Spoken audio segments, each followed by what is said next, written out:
another major incident similar to what occurred on February 27th. Another question concerns the possibility of peace in the Russia-Ukraine war. We'll discuss this in much greater detail in a future program. For now, however, I don't believe peace is likely in the near future. Ukraine has significantly increased its attacks inside Russian territory.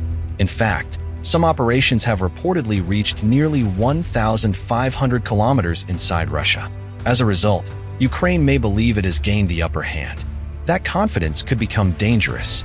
History shows that when a weaker power begins believing it is winning against a stronger opponent, it often becomes overconfident and makes costly mistakes. Ultimately, Ukraine cannot achieve complete military victory unless NATO eventually commits ground forces, something that has not happened. The next question asks, why hasn't Pakistan benefited from the Iran war? Actually, I believe Pakistan has benefited in several important ways. Let me explain. Now, regarding the question of whether Pakistan has benefited from the Iran conflict, I believe the answer is yes, and in several important ways. The first major benefit concerns regional connectivity. For many years, Afghanistan served as Pakistan's primary land route to Central Asia. However, whenever that route became unstable or inaccessible, Pakistan had to rely on alternative corridors. Today, Pakistan effectively has two strategic alternatives, one through Iran and the other through China. If access through Afghanistan remains limited, the Iranian route becomes increasingly important. The route through China is much longer. From Kashgar, trade must continue across vast distances before reaching Central Asian countries such as Kazakhstan, Kyrgyzstan, Turkmenistan, and Uzbekistan. These regions are becoming strategically important because they possess enormous mineral resources that are expected to play a major role in the global economy over the coming decades. As demand for these resources grows, Central Asia will become one of the world's most important geopolitical regions. With greater strategic importance will likely come greater political competition and, unfortunately, perhaps even military conflict. That is why secure access to Central Asia is becoming increasingly valuable. From Pakistan's perspective, Iran has now become a far more important partner. Before this conflict, Iran maintained relatively closer relations with India. Today, however, the relationship between Pakistan and Iran has strengthened considerably. One example is the discussion surrounding Gwadar and Chabahar. These two ports are located very close to one another. Instead of treating them purely as competing projects, Pakistan and Iran are now discussing greater cooperation, including joint trade and coordinated economic activity. That represents a significant strategic gain for Pakistan. The second major benefit concerns Pakistan's position in the Middle East. The Middle East remains extremely important to Pakistan's economy, particularly because millions of Pakistanis work there and send remittances back home. As a result of recent events, Pakistan's positive image in the region has improved. Its diplomatic standing has strengthened, and its soft power has increased. Take Saudi Arabia as an example. Saudi Arabia possesses enormous financial resources and vast territory, but its population is relatively small, and it still depends heavily on external military partnerships. Pakistan has helped address some of Saudi Arabia's security concerns, particularly regarding its western regions, which are geographically closer to Israel and have become strategically sensitive during recent conflicts. From this perspective, Pakistan has provided value that extends beyond diplomacy alone. These developments have produced two particularly important benefits. First, Pakistan's international standing has improved. Second, confidence within Pakistan itself has grown. Pakistanis increasingly believe that their country is capable not only of defending itself, but also of playing a constructive diplomatic role in resolving international conflicts. Previously, when major negotiations took place, names like Geneva or Doha usually came to mind. Now Pakistan is increasingly being viewed as a country capable of facilitating dialogue between major international powers. That, in itself, represents an important form of soft power. Perhaps the most tangible benefit, however, is improved access to Central Asia. The Iranian corridor has become much friendlier than it was before. Combined with routes through China and Pakistan's southern ports in Gwadar and Balochistan, Pakistan now enjoys multiple pathways into Central Asia. These routes are broader, potentially safer, and strategically more valuable than before. There is another important advantage as well. Closer cooperation with Iran could improve border security and help both countries address cross-border terrorism more effectively. Taken together, these are substantial strategic gains that Pakistan did not previously possess.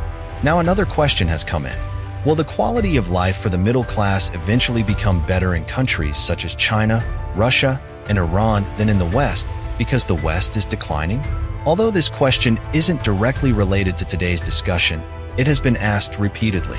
In my view, the West's biggest challenge is not technology. It is not even the economy. Its greatest long-term challenge is demographics. Security is also not the primary issue. If demographic trends were different, security concerns would be much easier to manage. Current population growth suggests that, within approximately 50 years, native populations could become minorities in parts of the Western world. That is what I consider the West's most serious long-term problem. When discussing standards of living, however, distinctions are important. China's major cities, particularly Shanghai, Beijing, and Guangzhou, already offer exceptionally high standards of living. In many respects, they compare favorably with, and in some areas even surpass, many European cities. People who have lived in both regions are capable of making that comparison for themselves. Russia presents a different picture. Cities such as Moscow and St. Petersburg enjoy relatively high living standards, but conditions are not as strong throughout the rest of the country. Iran also has several impressive cities. Places like Tehran and Isfahan are considerably more developed than many outsiders imagine. Nevertheless, Iran has not yet reached the overall standard of living found across much of Western Europe. It still has considerable ground to cover. Therefore, while Western countries continue to enjoy a higher overall standard of living, their most significant long-term challenge remains demographic rather than economic. Another question asks, could Israel attack Pakistan?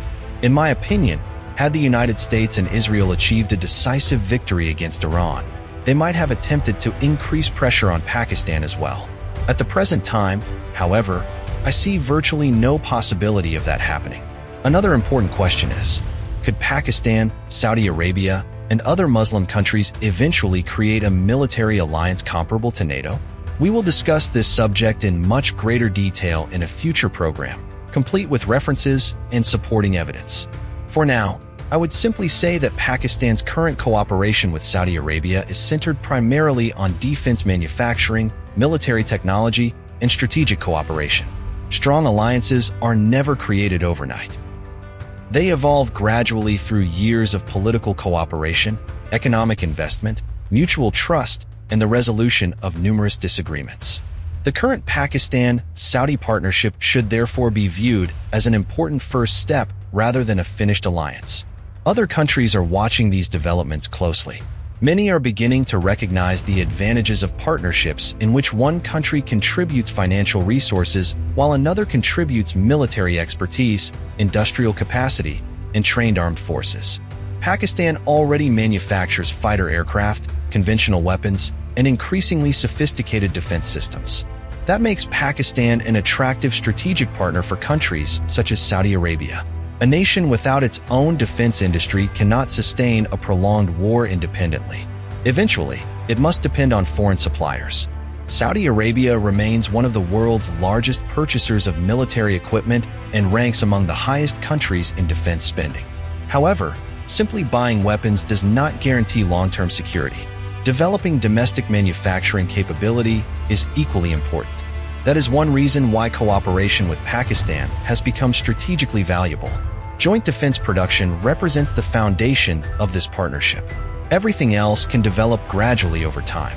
Finally, the long-term outcome of the confrontation between Iran and the United States will significantly influence how future regional alliances develop.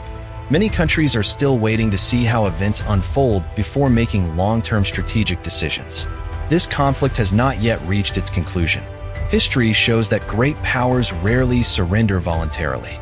The existing dominant power, in this case, the United States, is unlikely to accept defeat easily. Forcing a global power to retreat is an extremely painful, costly, and prolonged process. That, in the speaker's view, is what Iran is currently attempting. Therefore, I do not believe this conflict is over. It could return in full force after November. In fact, I believe that is the more likely scenario.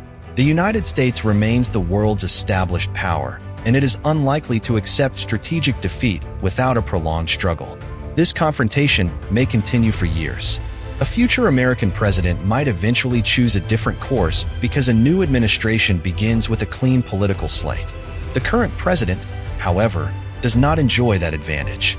Otherwise, Iran itself would have to be decisively defeated. Thank you very much, everyone. We'll meet again soon. Thank you, and goodbye.